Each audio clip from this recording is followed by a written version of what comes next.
welcome back to my channel. So today's video, we're going to be planning my month of April in my bullet journal. I'm really excited to share this theme with you because you literally controlled everything on it. You controlled the theme, the pages that I did, and the overall vibe of it. So I'm really excited for you to see everything that I did with your ideas. If you've been a long-time viewer of the channel, you know that in every April Plan With Me video, I let you guys control my bullet journal. Literally, you have all of the ideas and you just give them to me and I make a theme with them. In the past, I did that by just posting a bunch of Instagram stories with polls and questions to let you know what you could choose and your feedback on it so I could do the theme.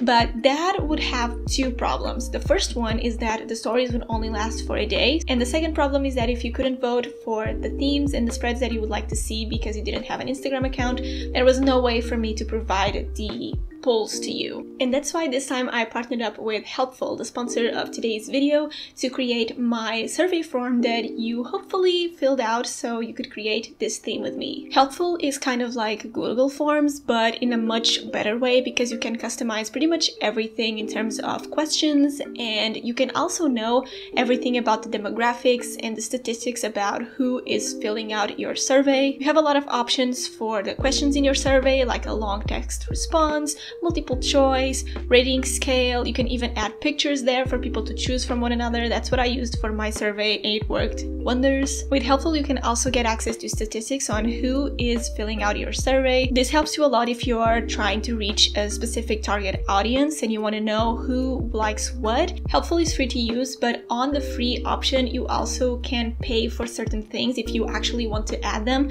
but you don't have to commit to a monthly membership, even though they have those options as well. And if you'd like to try Helpfull, you can use the link down below and get 50 credits for free. Credits allow you to explore what Helpfull has to offer without having to pay anything for now. So if you'd like to try Helpfull and you'd like to get 50 credits for free, click the link below. And thank you so much Helpfull for sponsoring this video and helping me with the survey to plan for April. Alright, so the first thing that you had to choose was the theme for April, and it's different than what I would do for the Instagram stories. So I gave you 6 pictures with 6 different themes and I let you guys choose what theme you wanted. Not the exact theme on the photo, but just like the color palette and vibe of it. And the one that won was the green one. Obviously, you guys love green themes, so that is the theme that I was going to do. I also asked you to give theme suggestions based on the color palette that you chose from the previous question. So if you chose the green theme option, you can either just leave it there and not give me a theme idea, or add a theme idea in the next question. And a lot of people said greenhouse or plants or just bamboos, so I went for a minimalistic, not so much drawing of plants, and I really like how it turned out. I really like that you guys love green themes because those are one of my favorite themes to do, even though I always try to come up with different things, so it's just not a plain plants theme. I also asked you if you wanted a quote on the cover page, and I let you choose your own quote. So basically you could just write a quote that you would like to see in my bullet journal, and the one that I chose was, "You are allowed to be both a masterpiece and a work in progress," just because I think all artists on social media are kind of struggling with the algorithm and with being great at what they do. At least that's how I feel. I feel like I'm working towards something, but I also feel like I'm good as I am. So it's a bit confusing, but I think this quote really resonated with me when I saw 3 or 4 of you saying it. So that was the one that I chose for my cover page. The green pens that I used for this theme were 2 Crayola Super Tips. One is this dark green color, which I used for the title and for the plants themselves, and a lighter green one for the other accent greens on the page. I didn't want to do a monochromatic theme, so I had a light brown 𝒕𝒊𝒏𝒅 brush pen to do the grids, a lot of black, and the lighter green for some accent colors. And I used that green to do different things on the pages and some shadows on the lettering.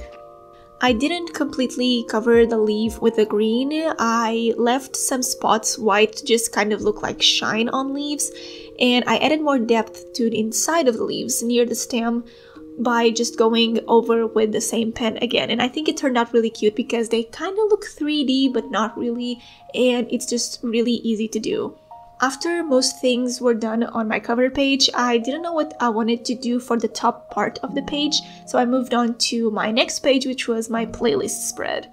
I've never done a playlist spread in my bullet journal, so I don't know how this is going to work, but I've been listening to a lot of K-pop lately, so if you guys have any recommendations, leave them in the comments below. But a lot of you requested a playlist spread, and that's exactly what I did.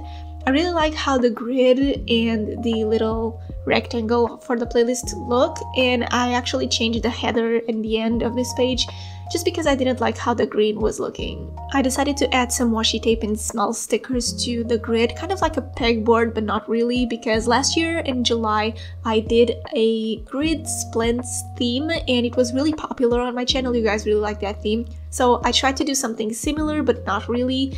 But these grids are supposed to look like pegboards, so I have everything just attached to them, if that makes sense. So I really like how they turned out, and I added some stickers from Pau's Art Nook, which it was actually a pen pal that sent me that, which is amazing because I could use it on my theme, and some washi tape from Stationery Paul. I added some other stickers here and there, and I eventually decided to add more leaves to the top.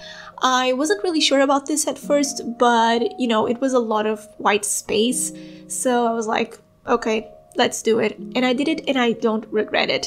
I was a bit insecure about drawing the leaves inside the pegboard, like on top of it, because I did the pegboard first, but I think it's not that noticeable, so I really like how it turned out. For the final touch, I actually added a bunch of confetti stickers from Pocket Bun Shop. My rep term is almost to an end. It ends on March 31st, I think. But if you'd like to shop at Pocket Bun Shop, you can use my rep code catsplanner10 for 10% off. And yeah, I just wanted to use their stickers because I really like their confettis. They are really small and perfect to use in my bullet journal. The next thing in my bullet journal is my calendar page, and if you're new here, I haven't done a calendar page in my bullet journal for, I would say, since November, I think, because I don't really use a calendar in my bullet journal. If I use a calendar, I needed to have the times of the day and not just be squares, and that's why I only use Google Calendar as my calendar.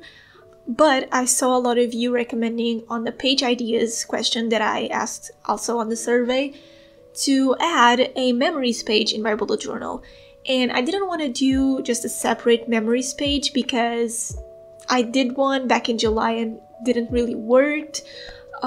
So yeah, I decided to combine my calendar page that you also requested and a memories page into one. So you guys also chose a big calendar, a 2-page calendar, and that's what I'm going to use for my events for April and my memories for April as well. If something doesn't work for me in my bullet journal in terms of spreads or layouts, I either change the layouts until I find one that works, or I completely take off the page in my bullet journal for the next month. And that's exactly what I did for my calendar spread, but I really want to try the memories page that you guys suggested, so I'm giving it a try and see if I like it. Here I'm going to add stickers, washi tape, my events for the month, obviously. I know that some people do like journaling pages about it. They don't really have a calendar, but yeah, just let me know how you would do it if you were me and had a big calendar in your bullet journal to use as your memories page. My next page is my habit tracker, and I had you guys decide which layout you wanted to do, and I thought they were going to decide on the 3 lines with 10 days each for April because it has 30 days, but you actually prefer the individual trackers, which is also what I prefer, so I was really happy with it. I struggled a little bit with the colors for this spread because I didn't know which color I wanted to use to fill out my trackers throughout the month, for the header, for the lines and whatever, so I went back and forth between my habits page and my work and study tracker page, which is the page on the right. If you follow me on Instagram, you know that I did an IG live last week, I think, setting up my study and work tracker for March, and I wasn't really feeling the layout that I did a couple of days later after doing it, so this time I'm changing it a little bit and I'm doing just graphs with lines with different colors, one for work and one for study. I really have to track how many hours I study for my job because they want to know how many hours I'm studying per day. but I struggled with that a lot because I feel like I'm not studying enough. So if I see how many hours I worked for my job that day and how many hours I studied throughout the month, I think that will help me visually and to not just beat myself up because I didn't study enough. So that's why I'm creating another version of my study and work tracker. In the past, I've done sleep and work trackers, and those worked well for me when I wanted to track how many hours I would sleep throughout the days with my work and everything. But now I just need to track how many hours I work for my job and if I can study on those days or if I'm actually studying on my days off. And that's mainly why I created this page. But going back to my habit tracker, I did the headers in light green, and I think I'm gonna fill out the trackers with light green, but yeah, I'm going to wait for April 1st to see what color I'm filling and how I'm going to fill them in. And this is actually my last spread in my bullet journal because I want to set it up with you, and I've been doing a lot of lives on Instagram, but I want to try to do one on YouTube and see how it works. Mark your calendars for Wednesday, the 23rd of March. I'm gonna leave a pinned comment in this video below with the exact time and date of the live, and I'm going to also add a countdown on my Instagram stories so you know exactly when it's coming. I love doing lives because it's a much better way to interact with you guys, so I hope you can come. And that is all for my monthly setup for April, and let's do a review and a little flip through.